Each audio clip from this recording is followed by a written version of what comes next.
তার মানে আমি অফিসে আসি আর শান্তা আমার বাবার সাথে এগুলো করে? আচ্ছা ঠিক আছে, আজকে বাসায় যাই, তারপরে ওর একদিন কি আমার একদিন।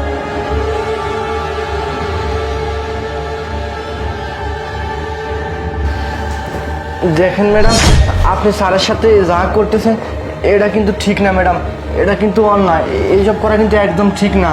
এই কি অন্যায় আর কোনটা অন্যায় না সেটা কি আমি তোর কাছ থেকে শিখবো?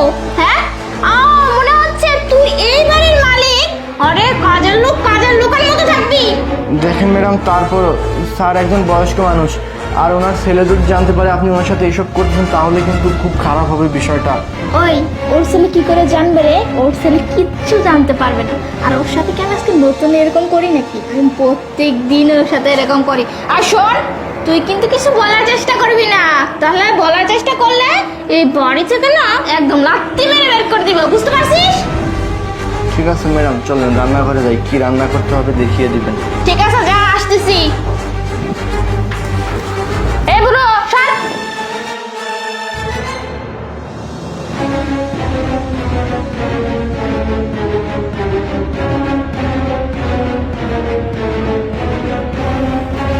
স্যার, স্যার ম্যাডাম আপনার সাথে যা করতেছে এসব তো ঠিক না স্যার, আপনি আপনার ছেলেকে সব বলে দিতে পারেন না?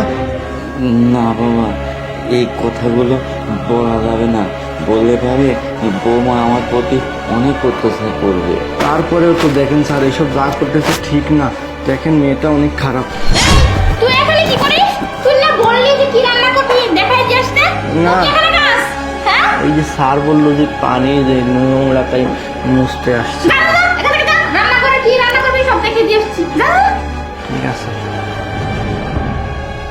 এই বুড়া, তুই এখানে দাঁড়িয়ে দাঁড়িয়ে কি দেখতেছি? ও বুঝতে পারছি, যতটুকু দিছি অতটুকু স্বাদ মিটতেছে না, আরো দিব নাকি? যা, কোনো কাজ নেই, দাঁড়িয়ে দাঁড়িয়ে রইছি খালি।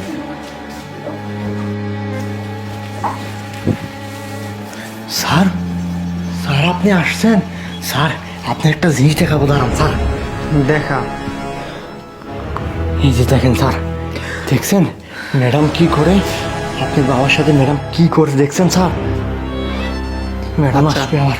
শোন, আমি যে বাসায় আসছি এই কথাটা যেন তোর ম্যাডাম না জানে আর বুঝতেও যেন না পারে, বুঝতে পারছিস? আচ্ছা, এক কাজ করে আমি একটু লুকিয়ে পড়ি। আচ্ছা ঠিক আছে স্যার, আপনি ওই যে পাল্লার ভিতরে লুকিয়ে পড়েন। যান স্যার, যান। কি রে, ঠিক করে দিতে পারিস না? টিপ। ম্যাডাম, আপনি যে এসব করতেছেন এসব কিন্তু ঠিক না, আমি আপনার বাকি রয়েছি স্যার। স্যার এদিকে আয়। এই, এই, তোকে বলছি আমি মাথা বুড়ি করতে? হ্যাঁ, তোকে বলছি যাকে বলছি সে করবে, তুই করবি কেন? তোকে তো আমি বলি নাই। শান্তা, কি হচ্ছে সব? আরে তুমি তুমি কখন আসলে? রুমে তো দেখলাম না। রুমে কিভাবে দেখবা? আমি তো এতক্ষণ এই জায়গায় লুকিয়েছিলাম। তুমি যে আমার বাবাকে দিনের পর দিন এইভাবে অত্যাচার করতেছো সেটা আজকে আমি হাতে নাতে ধরলাম তোমাকে। সোবান আমাকে সব কিছু দেখিয়েছে, ও ভিডিও কলে আমাকে রাখছিল। তুমি আমার বাবার গায়ের উপর পাও দিয়ে ডলছো, এখানে ঘাট টিপাচ্ছ, মাথা টিপাচ্ছ। সি, এটা বাবার বয়সী মানুষের সাথে এই কাজ করে তোমার লজ্জা লাগলো না? স্যার, আমি ম্যাডাম রে অনেকবার নিষেধ করছিলাম, ম্যাডাম আমার কথা শুনে না। হ্যাঁ, আমার লগে অনেক মারধর করে স্যার, আমারে অনেক কিরে, মারধর করে। এই ছেলেটা কি দোষ করছে? হ্যাঁ, আর এই যে বাবা, বাবা তোর সাথে কি অপরাধ করছে যে যার কারণে তুই বাবাকে, এই ছেলেটাকে তুই দিনের পর দিন অত্যাচার করিস? হ্যাঁ, কি ব্যথা লাগে? ব্যথা লাগে? ব্যথা লাগে? আরে বাবা, আমাকে ছেড়ে দাও।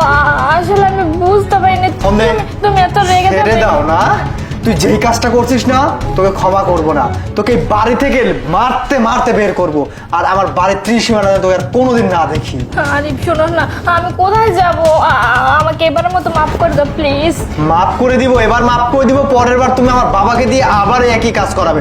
খবরদার, বের হও বাড়ি থেকে। প্লিজ আরিফ, শুনুন না প্লিজ, আমি বাবার কাছে ক্ষমা চাচ্ছি প্লিজ আরিফ।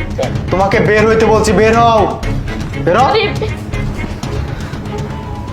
সুবান, তোমাকে অনেক ধন্যবাদ ভাই, আজকে তুমি না থাকলে আজকে অনেক বড় ক্ষতি হয়ে যেত। ঠিক আছে স্যার। অনেক ধন্যবাদ। আর শোনো, তোমার বেতনটা আমি বাড়িয়ে দিব। হ্যাঁ, আচ্ছা স্যার, আমি যাই কাজ করি। আচ্ছা ঠিক আছে ভাই। বাবা কান্নাকাটি করো না বাবা, কান্নাকাটি করো না।